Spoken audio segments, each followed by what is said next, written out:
There seems to be a dangerous pattern of reckless behaviour by China. As you said, this is not the first time Australia's military has been put at risk in recent months. What does this say, Michael, about our China policy? It says it's not stable. We hear from the government that they've stabilised the relationship between China and between China and Australia. It is an unstable, dangerous relationship. And the Chinese military are acting incredibly aggressively towards our military, and we're not alone.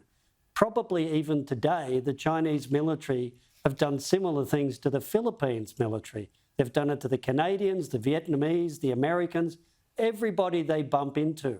So you cannot have a stable relationship on economics and this incredibly dangerous security relationship.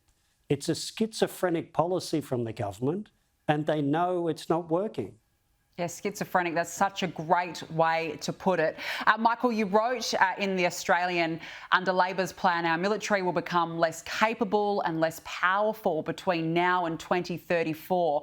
Why is that, and how big of a concern, particularly given the threats that we've seen from China? Well, this is incredible, except it's true. So the new plan that Richard Marles released just a few weeks ago says we'll be spending $765 billion over the next 10 years on our defence force. But in that time, we're going to have less ships, we're going to have a weaker army, and we're going to have an air force that has to live off investments made years ago. We get a weaker military while we're spending $760 billion. So if it's hard to stand up to China now, it's going to get harder under this government's plan unless they change course. Yeah, and it's just going to get worse for Australia given the threats that we are seeing. It's certainly a concern. Michael Shoebridge, thank you so much for joining us on the show tonight. Appreciate it. Thanks, Danica.